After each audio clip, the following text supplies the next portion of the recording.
A deputada Júlia Zanatta, durante evento promovido pela Associação dos Familiares e Vítimas do 8 de janeiro, a ASFAV, explicou como as prisões em massa promovidas pelo ministro Alexandre de Moraes do Supremo Tribunal Federal escancaram uma ditadura que já se iniciou há um bom tempo.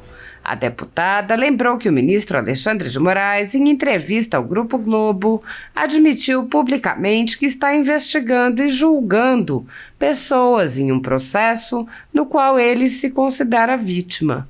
Zanatta disse: "Um ministro do STF não pode falar coisas assim e depois não provar."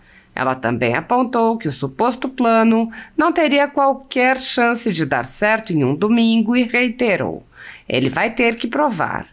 Júlia Zanatta lembrou que quando as prisões em massa ocorreram, ela já havia sido eleita, mas ainda não tinha assumido o mandato e por isso teve o auxílio do deputado Sanderson para visitar as pessoas presas. Ela explicou a importância das visitas dos parlamentares e das denúncias que fizeram, apontando que quando as visitas aumentaram, o ministro Alexandre de Moraes exigiu que os parlamentares pedissem sua autorização para visitar os presídios. A deputada contou que, quando solicitou autorização, recebeu a visita de um oficial de justiça que trouxe uma lição de moral, em que o gabinete do ministro trazia uma percepção do que imaginava que fossem as posições da deputada sobre o sistema prisional. Zanatta explicou que, após alguns deputados e senadores começarem a apresentar suas denúncias, houve a libertação de alguns dos presos, relembrando detalhes de algumas das prisões, como a de senhoras que sequer estavam em Brasília no momento das invasões. Ela descreveu um caso e disse: "Então são prisões políticas, é inconteste." A deputada enfatizou que Lula, Capelli e o general Dutra admitiram publicamente que o presidente pediu as prisões e questionou: quando que acontece isso de o presidente da República mandar prender alguém? Ela prosseguiu: claramente, nós não estamos vivendo em uma democracia. Zanatta lembrou que a ditadura começou muito antes do 8 de janeiro, com o inquérito das fake news, quando Toffoli nomeou Alexandre de Moraes para ser o todo-poderoso desses casos, enfiar qualquer coisa ali. Ela ponderou que no governo Bolsonaro já havia os atos autoritários, mas não havia a validação da tirania pelo executivo. Investigações seletivas tornaram-se comuns no país. No Supremo Tribunal Federal, o ministro Alexandre de Moraes conduz inquéritos sigilosos contra apoiadores do ex-presidente Jair Bolsonaro. Em um desses inquéritos, a sede da Folha Política foi invadida e todos os equipamentos do jornal foram apreendidos, após a Polícia Federal atestar que não havia motivos para qualquer indiciamento. O inquérito foi arquivado a pedido do Ministério Público, mas o ministro abriu outro inquérito de ofício e compartilhou os dados do inquérito arquivado. Atualmente, a renda do jornal está sendo confiscada, a mando do ministro Luiz Felipe Salomão, ex-corregedor do Tribunal Superior Eleitoral, em atitude que foi elogiada pelos ministros Luiz Roberto Barroso, Alexandre de Moraes e Edson Fachin. Se você apoia o nosso trabalho e pode ajudar a Folha Política a continuar funcionando, doe qualquer valor à empresa Raposo Fernandes através do QR Code que está visível na tela ou através do código Pix ajude@folhapolitica.org. Caso não utilize Pix, há a opção de transferência bancária para a conta da empresa Raposo Fernandes, disponível na descrição deste vídeo e no comentário fixado no topo.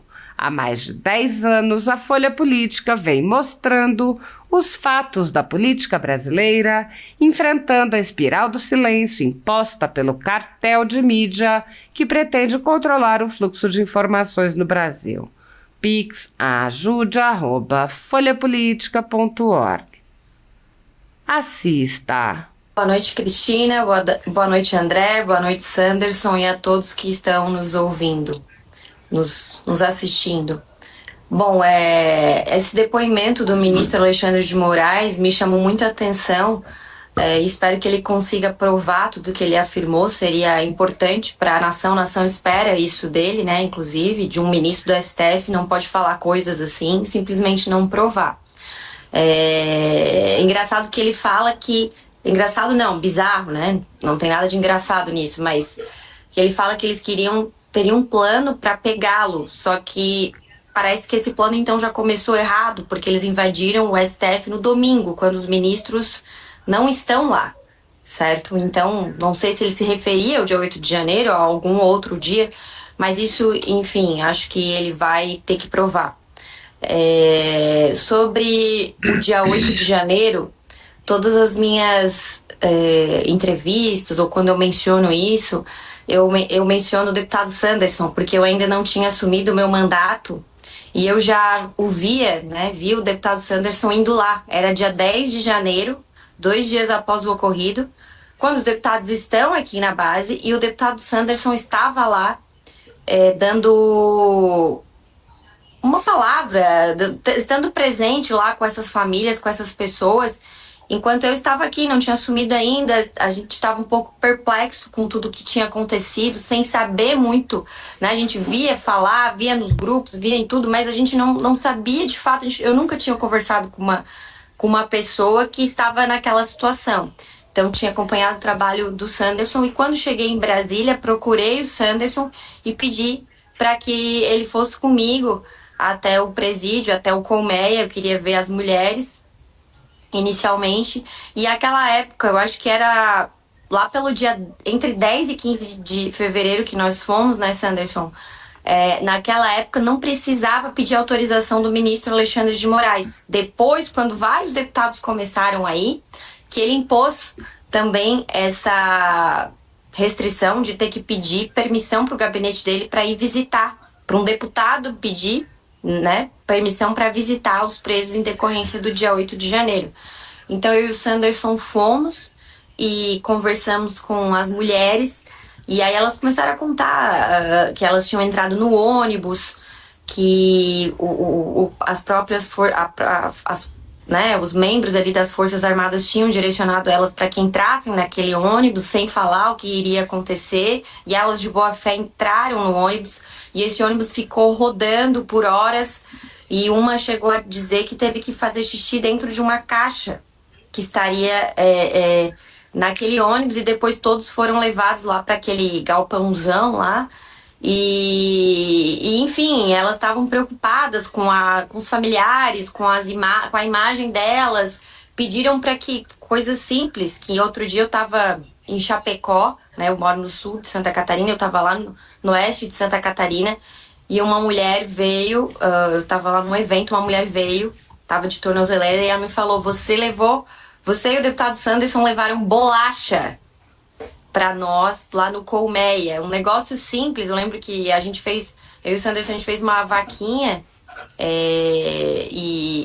dividimos e gastamos ali 3 mil reais em bolachas e levamos, era algo simples que elas queriam, e aquilo foi um gesto que para ela, sabe, que tava naquele momento, foi um negócio tão forte que na hora que a gente fez aquilo que o Sanderson fez, que ele foi levar lá, a gente não entendeu, né? Porque só estando lá na pele daquelas mulheres que nunca tiveram passagem pela polícia, né? A maioria delas, que não havia qualquer motivo plausível, não há qualquer plausibilidade jurídica para que elas estivessem presas, nenhum risco ofereciam à sociedade. Mães que nos relataram, né, Sanderson, que os filhos menores de idade estavam sem ter quem cuidar, porque ela e o marido estavam presos, teriam ido a Brasília, enfim, então essas coisas me deixou assim, nos meus primeiros dias como deputada, numa sensação de impotência muito grande. Mas depois daquilo ali, vários parlamentares começaram também aí, senadores, e nós não paramos, porque mesmo quando o Alexandre de Moraes, o ministro, viu essa movimentação e ele impôs que a gente tinha que pedir permissão para o gabinete dele para visitar o Colmeia e a Papuda, nós continuamos pedindo me foi concedida até, eu acho que foi a primeira deputada junto com saiu a minha permissão e a do Magno Malta junto, eu lembro, saiu na imprensa até, e a gente continuou indo, e eu lembro que quando eu pedi, foi um oficial de justiça do STF procurar o meu gabinete, e quando foi até o meu gabinete, meus assessores falaram, eu fiquei assim, ué, mas um oficial de justiça... E ele deu um papel lá para eu assinar. E naquele papel, sabe, Cristina, tinha uma lição de moral para mim. Tinha uma lição de moral do gabinete do Alexandre de Moraes para mim como deputada, dizendo mais ou menos o seguinte, que se parlamentares como eu se preocupassem a vida toda, primeiro que era quase meu primeiro mês meus primeiros meses ali de mandato, se parlamentares como eu se preocupassem a vida toda com o sistema carcerário brasileiro, ele não estaria na situação que está, né? Sem ao menos ter conhecimento da minha vida, da minha luta, do que eu defendi a vida toda, que já visitei sim presídios aqui em Santa Catarina, que inclusive muitos são exemplos para o Brasil todo. Joinville, aqui, penitenciária aqui de Criciúma também. Então ele me deu uma lição de moral, que achava muito engraçado, né? Com outras palavras, nós estarmos preocupados com esses presos. E dali nós começamos a fazer discursos, vários discursos em plenário, porque eu senti, quando eu cheguei em Brasília, que o assunto 8 de janeiro era meio que proibido. Ninguém queria falar. Aí o deputado André teve a ideia da CPMI, e começou a colher assinatura, nós assinamos e fomos indo e teve aquela guerra, isso já foi um pouco mais pra frente. Mas no começo, eu não sei se os outros deputados também têm essa sensação. Tava todo mundo meio assim, meu Deus, o que vai acontecer? Não sei. Né? Então, quando nós começamos a falar, deu algum tempo, eu não lembro muito bem quanto tempo, e vários foram soltos. Né? Teve uma leva ali, deram liberdade para aquelas pessoas. E num daqueles dias que eu e o Sanderson estivemos lá no Colmeia, eu encontrei o Rodrigo, que era policial militar, que é policial militar de Santa Catarina, e era esposo da Darisa, a cabeleireira de Joinville, que estava presa lá no Colmeia. E eu contei a história da Darisa, porque o marido dela me permitiu, outros tiveram medo, enfim, é normal. Isso eu acho, né, que as pessoas estavam paralisadas pelo medo naquele momento.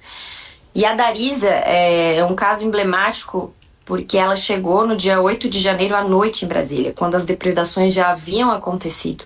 Tem inúmeros casos assim, é impressionante, eu já entrevistei vários também.